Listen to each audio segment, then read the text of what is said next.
तामदी सञ्जालमा मात्र हुन्छ कि व्यवहारमा हुन्छ? 35 वर्षमा नभएको चिज 35 मिनटमै नखोजौँ, त्यसलाई अलिअलि केही समय लाग्छ।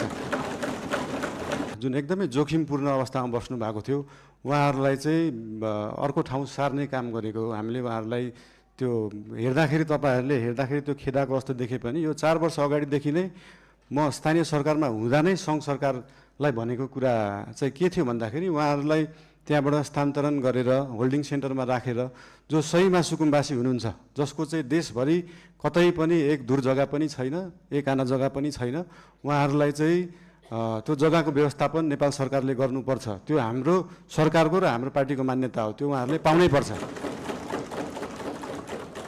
तर काठमाडौँ उपत्यकामा बसेकालाई किन एकदम प्रायोरिटी दिएर हटाइयो भन्दाखेरि, विगतका धेरै वर्षहरूमा बाढी आउँदाखेरि उहाँहरूको घर डुबानमा पर्ने र उहाँहरूको स्वास्थ्य अवस्था पनि एकदमै नाजुक थियो। उहाँहरूको सेनिटरी अवस्था, उहाँहरूको त्यो वासरुम टोइलेटको व्यवस्था, त्यसको निकासा सिधै खोलामा थियो र उहाँहरूबाटै निस्केको त्यो फोहोरको दुर्गन्धले फेरि उहाँहरू नै बिरामी परिराख्नु भएको थियो।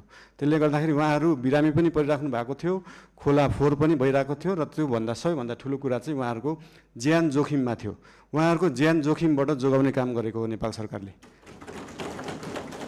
र जहाँसम्म उहाँहरूलाई जग्गा व्यवस्थापन गर्ने कुरा छ, त्यसको निम्ति भूमि सम्बन्धी हाम्रो समिति पनि बनिसकेको छ। हाम्रो मन्त्रालयले काम गरिरहेको छ, 2-3टा मन्त्रालयले यो विषयमा काम गरिरहेको छ। अस्ति अर्थमन्त्रीज्यूले पनि यही आर्थिक वर्षभित्र हामी यो गर्छौँ भन्नुभएको छ।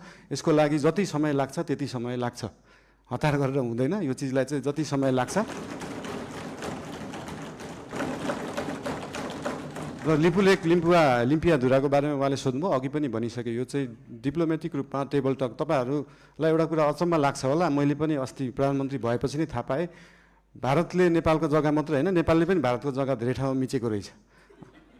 अनि यो कुरा चाहिँ अस्ति भर्खरै थाहा पायो। त्यही भएर दुईटै देशले अध्ययन गरेर हामीले मिचेको छौँ, उहाँहरूले मिच्नु भएको छ, के छ त्यसलाई चाहिँ बसेर एउटा साथीको रूपमा समाधान गर्ने चाहिँ हामीले सोच राखेका छौँ। धन्यवाद।